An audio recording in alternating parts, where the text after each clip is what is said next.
देखो ये प्रियंका का घर, प्रियंका अपने घर से निकल के कहाँ गई? पश्चिम में। इधर मेरी तरफ नहीं, इधर पश्चिम, इधर गई पश्चिम में, पश्चिम इधर है। और कितनी गई? 8 किलोमीटर।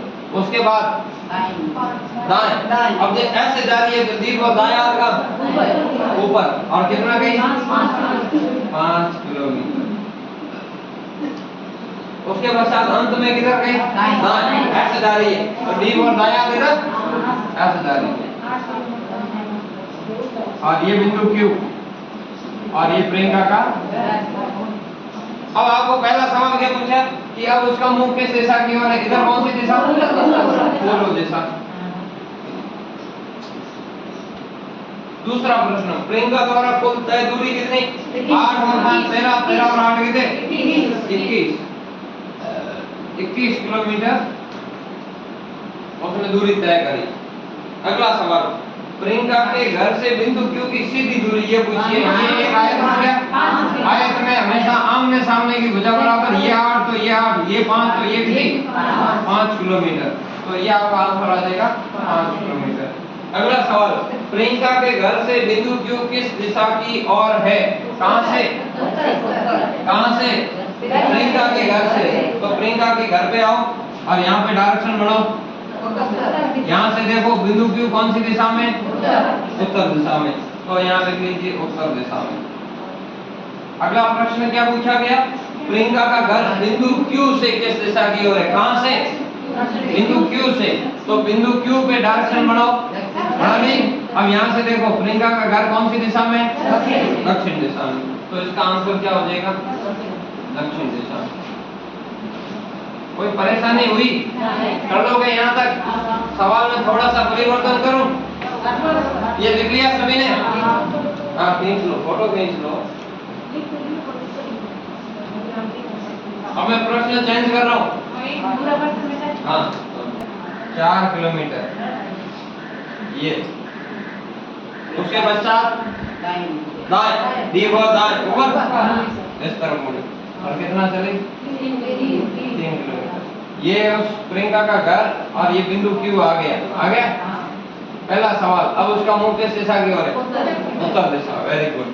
पहले का आंसर क्या हो जाएगा? उत्तर दिशा। दूसरा प्रश्न, प्रियंका द्वारा कुल तय दूरी कितनी?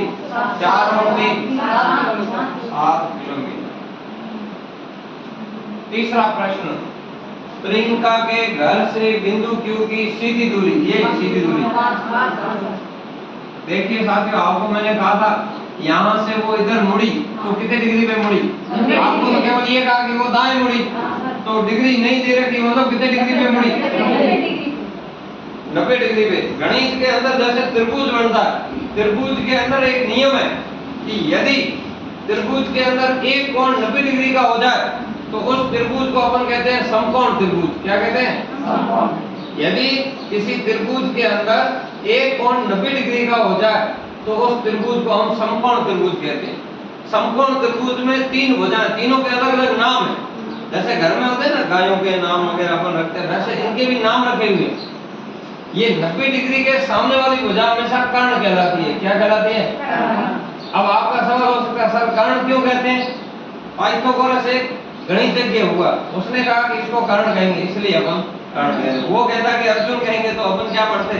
अब ये पढ़ना है, इसके अंदर कोई ऐसा अलग से सवाल नहीं पड़ेगा कि इसको क्यों कहते हैं। अपना को ये ध्यान रखना है 90 डिग्री के सामने वाली भुजा क्या कहलाती है? कर्ण। शेष दोनों भुजाओं के भी नाम है, एक आधार एक लंब। अब यहाँ पर अपन किसी को भी लंब और आधार माने चलेगा, लेकिन त्रिकोणमिति जब अलग से हम पढ़ते हैं, त्रिकोणमिति के अंदर अलग अलग है। और त्रिकोणमिति अपने है नहीं सिलेबस में, तो अभी आप छोड़िए। लंब और आधार किसी को भी मान लो, ये आधार और ये लंब, 3 भुजाएं।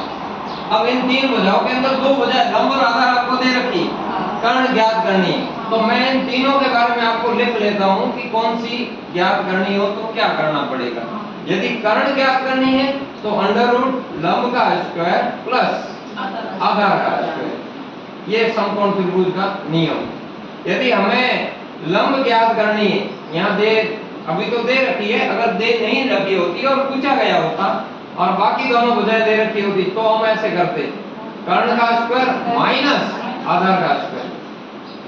और अगर आधार ज्ञात करनी होती तो हम ऐसे लिखते हैं, आधार बराबर अंडर रूट कर्ण स्क्वायर माइनस लंब स्क्वायर। अब यहाँ पर अपने इन तीनों के अंदर अपने को कर्ण ज्ञात करनी तो ये फॉर्मूला लगेगा, कर्ण बराबर अंडर रूट लंब का स्क्वायर प्लस आधार का स्क्वायर। तो ये आपके कर्ण हो जाएगी, कर्ण बराबर अंडर रूट लंब और आधार क्या है 3 और 4, 3 का स्क्वायर प्लस 4 का स्क्वायर। 3 का स्क्वायर कितना 9, 4 का स्क्वायर कितना 9 और 16 कितने 25 का अंडर रूट कितना 5 किलोमीटर। तो 5 किलोमीटर आपके सीधी दूरी हो जाएगी। आपको सीधी दूरी पूछी है 5 किलोमीटर। अब आप में से कई तरह ऐसे सर हमें वर्ग याद ही नहीं है, 3 का वर्ग 4 का वर्ग, तो क्या करें, तो याद करो। याद नहीं है तो याद करने पड़ेंगे। अभी याद करवाता हूँ इस क्लास के बाद। प्रियंका का घर बिंदु Q से, ये तीसरा सवाल, चौथा सवाल, प्रियंका के घर से बिंदु Q किस दिशा की ओर है, कहां से प्रियंका के घर से। तो आप यहाँ आ जाइए प्रियंका के घर पे और यहाँ पे डायरेक्शन बनाओ, बना दिया, ये बना दिया। अब यहाँ से बिंदु Q देखना है, बिंदु Q किस दिशा में, ऊपर उत्तर दिशा, इधर पश्चिम दिशा, दोनों के बीच है उत्तर पश्चिम, कौन सी हो जाएगी उत्तर पश्चिम, उत्तर पश्चिम।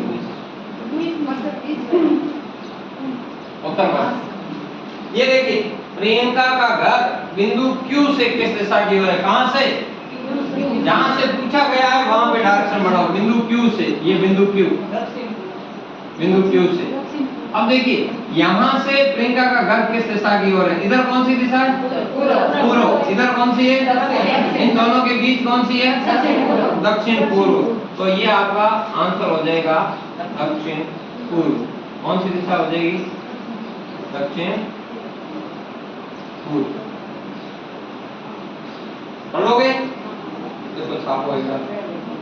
और इस टाइप का एक सवाल आपको देता हूँ, अभी करके बोलो, देखते हैं किस किस को समझ में आया। गलत हो तो उसको काट के सही कर दो।